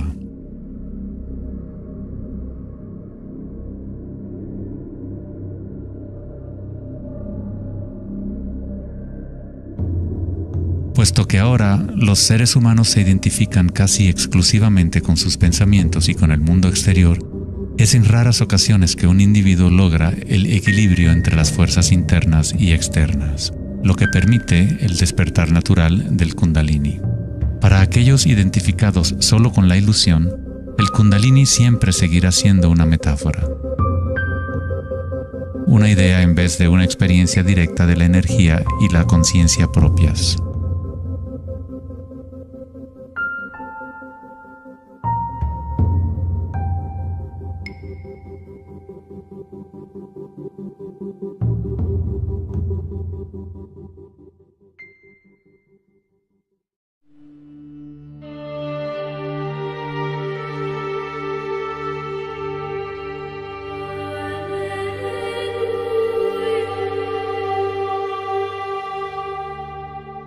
La vida, la libertad y la búsqueda de la felicidad.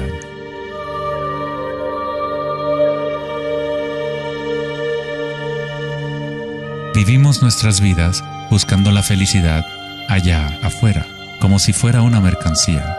Nos hemos convertido en esclavos de nuestros propios deseos y anhelos. La felicidad no es algo que pueda ser perseguido o comprado como un traje barato. Esto es Maya, ilusión, el juego interminable de la forma. En la tradición budista, samsara, o el ciclo interminable del sufrimiento, se perpetúa por el deseo de placer y la aversión al dolor. Freud se refirió a esto como el principio del placer. Todo lo que hacemos es un intento de crear placer para obtener algo que deseamos o para evitar algo que no es deseable, que no queremos. Incluso un organismo simple como el paramecio hace esto. Esto se llama respuesta al estímulo.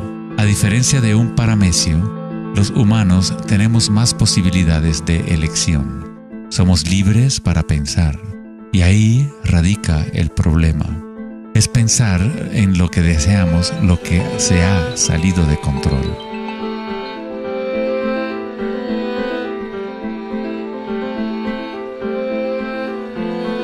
Safety systems armed. 10, 9, 8, 7, 6, 5, 4, 3, 2, 1, 0, and liftoff of Endeavour, going where East and West do meet at the International Space Station. El dilema de la sociedad moderna es que tratamos de entender el mundo no en términos de conciencia interna arcaica, sino cuantificando y calificando lo que percibimos como el mundo externo, a través de medios científicos y mentales. Pensar solo ha llevado a pensar más y a formular más preguntas. Anhelamos conocer el secreto que crea el mundo y orienta su camino, pero consideramos esta esencia como si estuviera fuera de nosotros, no como una cosa viviente e inherente a nuestra propia naturaleza. Fue el famoso psiquiatra Carl Jung quien dijo: aquel que mira hacia afuera sueña, aquel que mira hacia adentro despierta. No tiene nada de malo desear estar despierto, ser feliz. Lo que está mal es buscar la felicidad fuera cuando solo se puede encontrar en nuestro interior.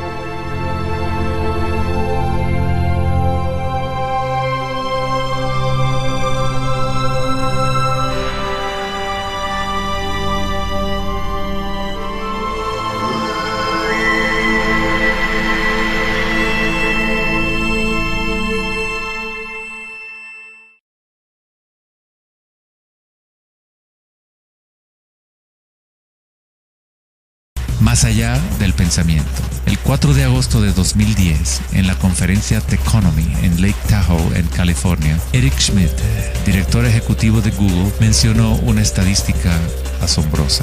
Cada 2 días creamos la misma cantidad de información que hemos creado desde los albores de la civilización hasta el año 2003. Es algo así como 5 exabytes de datos. Nunca en la historia de la humanidad hemos usado tanto la mente y nunca había habido tanta confusión en el planeta. ¿Podría ser que cada vez que pensamos en una solución a un problema, creamos 2 problemas más? ¿De qué sirve pensar tanto si no conduce a una mayor felicidad? ¿Somos más felices? ¿Más ecuánimes? ¿Más alegres como resultado de tanto pensar? O quizás nos aísla, nos desconecta de una experiencia más profunda y más significativa de la vida.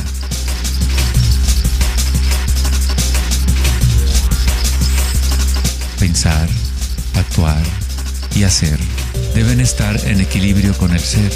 Después de todo, somos seres humanos, no actos humanos.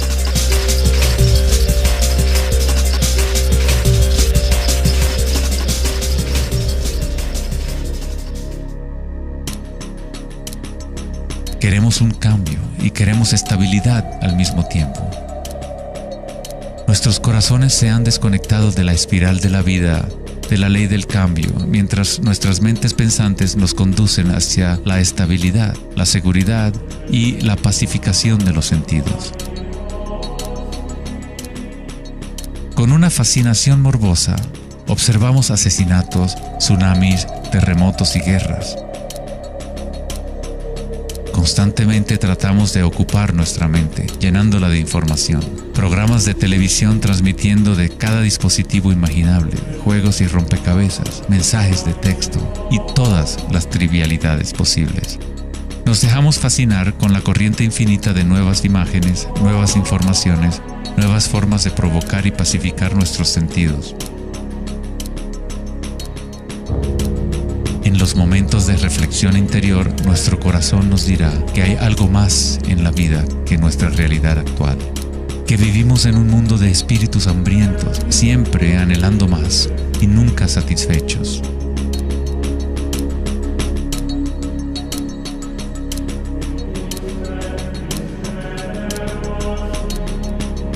Hemos creado una vorágine de datos que vuelan alrededor del planeta para facilitar más pensamientos, más ideas sobre cómo arreglar el mundo, para solucionar los problemas que solo existen porque la mente los ha creado. Los pensamientos han creado todo el lío en el cual nos encontramos actualmente. Libramos guerras contra enfermedades, enemigos y problemas. La paradoja es que aquello que resistes, persiste. Cuanto más te resistes a algo, más se fortalece.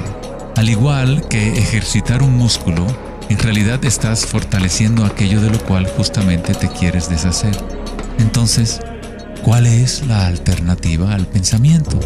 ¿Qué otros mecanismos pueden utilizar los seres humanos para existir en este planeta?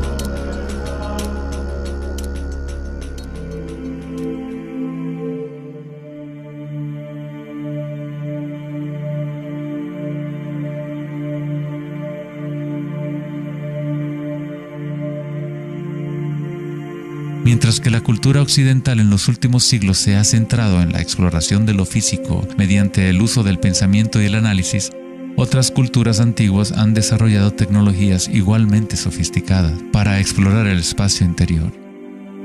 Es la pérdida de nuestra conexión con nuestro mundo interior lo que ha creado un desequilibrio en nuestro planeta. El antiguo inquilino, «Conócete a ti mismo», ha sido reemplazado por el deseo de experimentar en el mundo externo de la forma. Responder a la pregunta ¿quién soy? No es simplemente una cuestión de describir lo que está en tu tarjeta de presentación.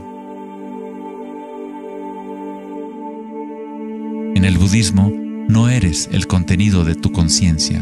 No eres apenas una colección de pensamientos o ideas, porque detrás de los pensamientos está aquel que está siendo testigo de los pensamientos.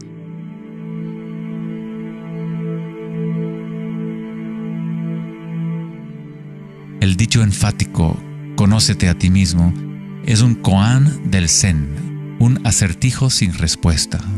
Como un perro persiguiendo su cola, es solo la identidad del ego que quiere encontrar una respuesta, un propósito.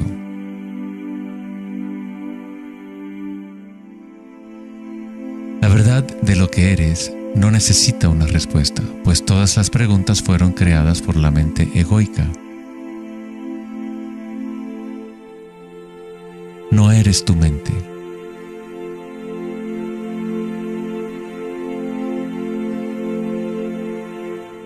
La verdad no yace en más respuestas, sino en menos preguntas. Como dijo Joseph Campbell, no creo que la gente esté buscando el significado de la vida, más bien buscan la experiencia de estar vivos.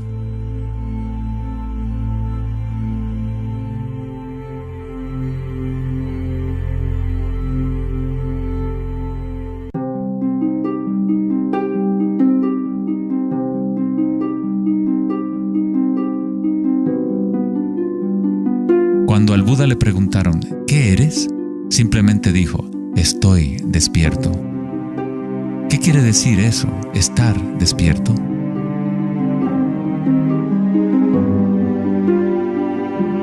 El Buda no dice exactamente qué es, porque el florecimiento de cada vida individual es diferente, pero sí dice algo, es el fin del sufrimiento.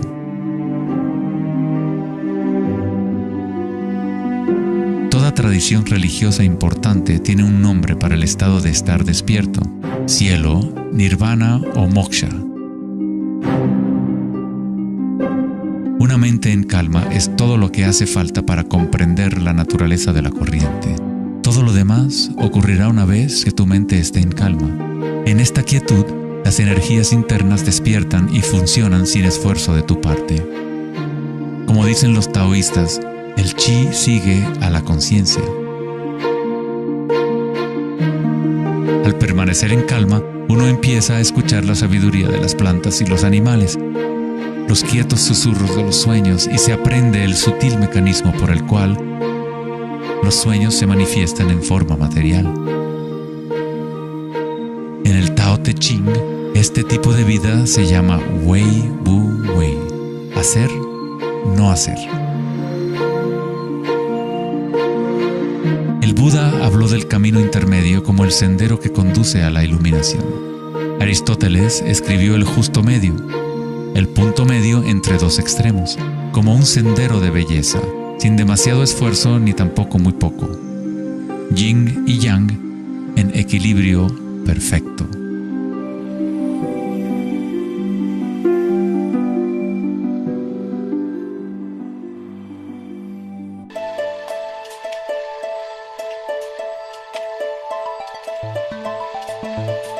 La noción de Vedanta sobre Maya, o la ilusión, es que no experimentamos el medio ambiente en sí, sino una proyección creada por los pensamientos.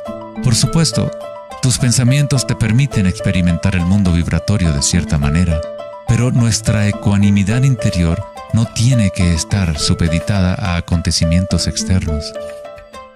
La creencia en un mundo externo independiente del sujeto que percibe es fundamental para la ciencia.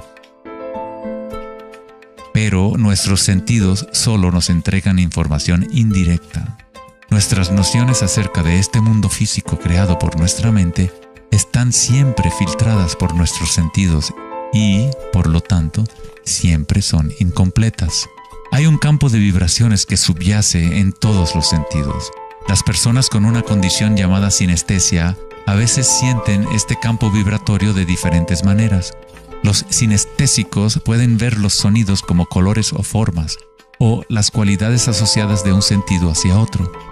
La sinestesia se refiere a una síntesis o amalgama de los sentidos.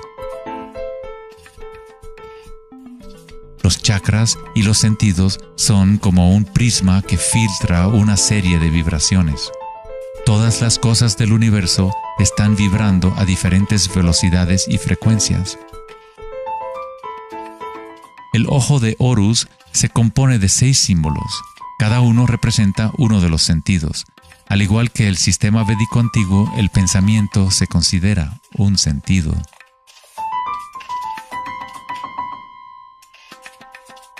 Los pensamientos se perciben simultáneamente como sensaciones que se experimentan en el cuerpo. Surgen de la misma fuente vibratoria. El pensamiento es simplemente una herramienta, uno de los 6 sentidos, pero lo hemos llevado a un estado tan elevado que nos identificamos con nuestros pensamientos. El hecho de que no identificamos el pensamiento como uno de los 6 sentidos es muy significativo. Estamos tan inmersos en nuestros pensamientos que al tratar de explicar el pensamiento como un sentido, es como explicarle a un pez el agua. ¿Agua? ¿Qué agua?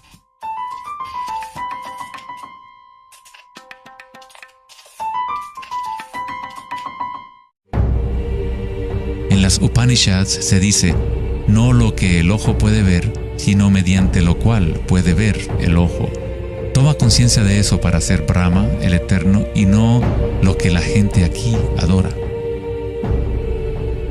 No lo que el oído puede escuchar, sino mediante lo cual puede escuchar el oído. Toma conciencia de eso para ser Brahma, el Eterno, y no lo que la gente aquí adora.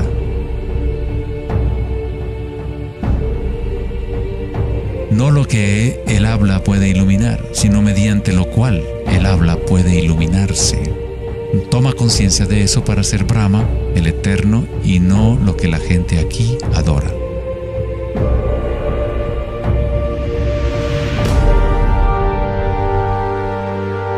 No lo que la mente puede pensar, sino por lo cual la mente puede pensar. Toma conciencia de eso para ser Brahma, el Eterno, y no lo que la gente aquí adora.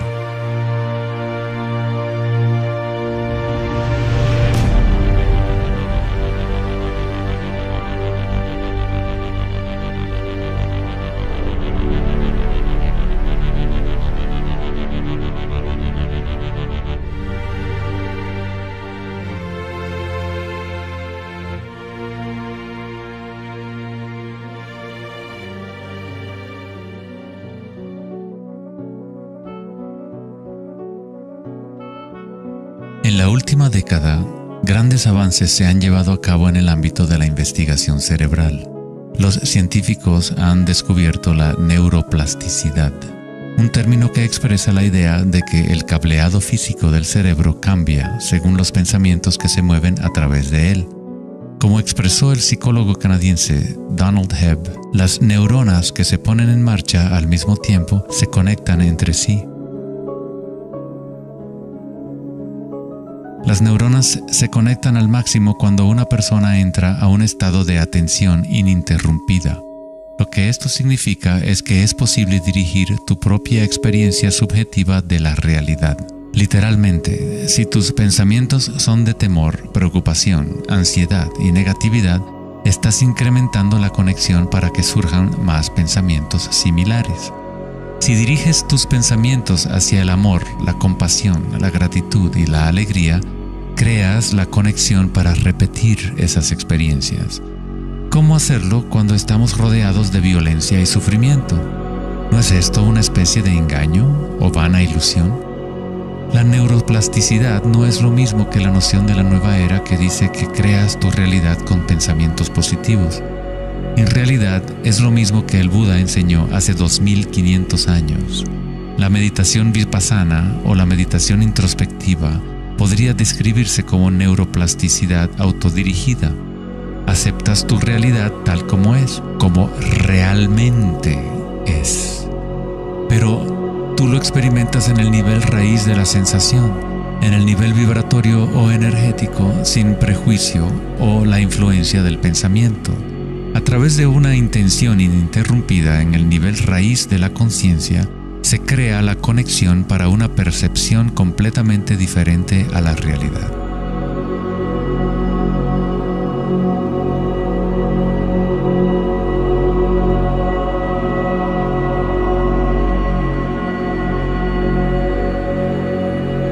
La mayor parte del tiempo lo entendemos al revés. Estamos permitiendo constantemente que las ideas sobre el mundo exterior conformen nuestras redes neuronales, pero nuestra ecuanimidad interior no tiene que estar supeditada a acontecimientos externos. Las circunstancias no importan, solo mi estado de conciencia importa. Meditación en sánscrito significa estar libre de cualquier tipo de medición o evaluación, libre de toda comparación, de todo devenir. No estás tratando de convertirte en algo más, estás de acuerdo con lo que es. La forma de superar el sufrimiento del reino físico es aceptándolo por completo, decirle que sí a todo para que se convierta en parte tuya en vez de tú ser parte de eso.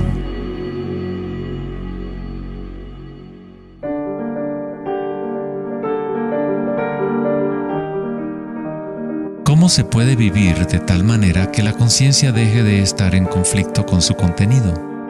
¿Cómo puede uno vaciar el corazón de las ambiciones mezquinas? Debe haber una revolución total en la conciencia, un cambio radical en la orientación del mundo exterior al interior. No es una revolución provocada solo por la voluntad o el esfuerzo, sino también por la entrega total, la aceptación de la realidad tal como es. Solamente desde el corazón podemos tocar el cielo. Rumi. La imagen del corazón abierto de Cristo transmite de forma poderosa la idea de que uno debe abrirse al dolor.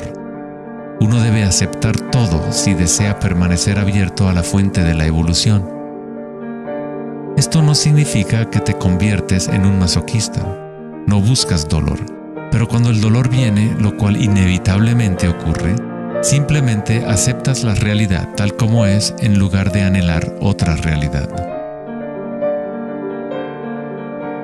Los hawaianos han creído durante mucho tiempo que es a través del corazón que aprendemos la verdad. El corazón tiene su propia inteligencia, tan obvia como la del cerebro. Los egipcios creían que el corazón, y no el cerebro, era la fuente de la sabiduría humana. El corazón era considerado el centro del alma y la personalidad. Era a través del corazón que se expresaba la divinidad, impartiendo conocimientos a los antiguos egipcios sobre su verdadero camino. Este papiro representa la medición del peso del corazón. Era considerado algo bueno pasar la vida después de la muerte con un corazón liviano. Eso significaba que habías tenido una buena vida. Una etapa universal o arquetípica que experimentan las personas en el proceso del despertar del centro del corazón es la experiencia de la energía personal como la energía universal.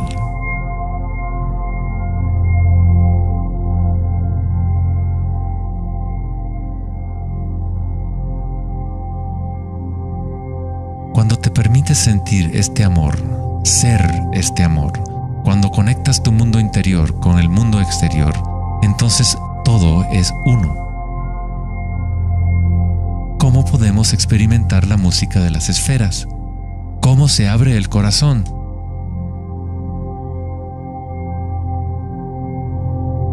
Sri Ramana Maharshi dijo: Dios habita en ti, como tú, y no tienes que hacer nada para ser consciente de Dios o de ti mismo. Ya es tu estado verdadero y natural. Solo abandona toda búsqueda, dirige tu atención hacia adentro y sacrifica tu mente al único ser irradiando en el corazón de tu propio ser. Para que esto sea tu experiencia que vives en el presente, el autoconocimiento es el único camino directo e inmediato.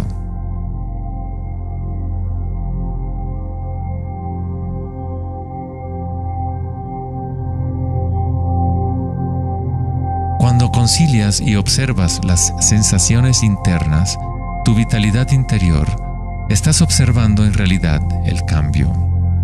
Esta fuerza del cambio es el surgimiento y la muerte que ocurren cuando la energía cambia de forma. El grado en que una persona ha evolucionado o alcanzado la iluminación es el grado en que uno ha adquirido la capacidad de adaptarse a cada momento o a transmutar la corriente de circunstancias humanas, siempre cambiantes, el dolor y el placer en gozo.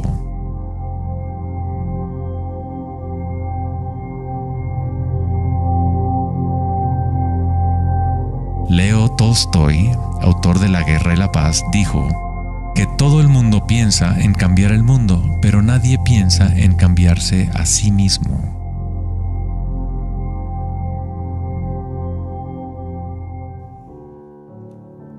Darwin dijo que la característica más importante para la supervivencia de la especie no es la fuerza o la inteligencia, sino la capacidad de adaptación a los cambios.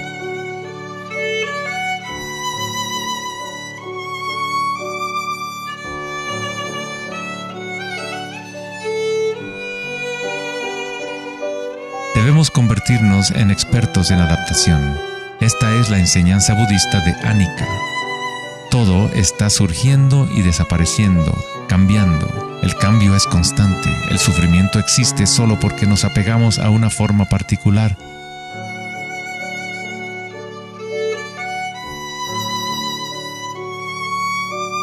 Cuando te conectas a la parte tuya que observa, con la comprensión de Anicca, el gozo surge en el corazón.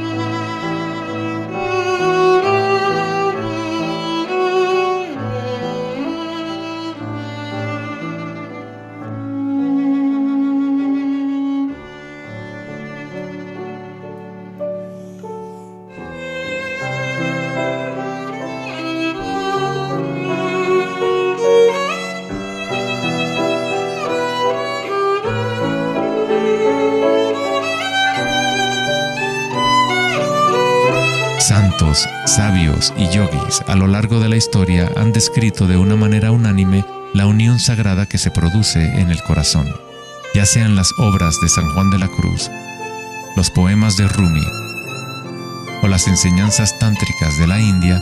Todas estas enseñanzas diferentes tratan de expresar el misterio sutil del corazón. En el corazón, esta es la unión de Shiva y Shakti, la penetración masculina en la espiral de la vida y la entrega femenina al cambio. Atestiguar y aceptar de forma incondicional todo lo que es. Con el fin de abrir tu corazón, debes abrirte a los cambios. Vivir en el mundo aparentemente sólido, danzar con él, comprometerte con él, vivir en plenitud, amar por completo, pero sabiendo que es transitorio y que, en última instancia, todas las formas se disuelven y cambian. El gozo es la energía que responde a la calma. Surge al vaciar la conciencia de todo contenido. El contenido de esta energía de gozo, producto de la calma, es la conciencia. Una nueva conciencia del corazón. Una conciencia conectada a todo lo que es.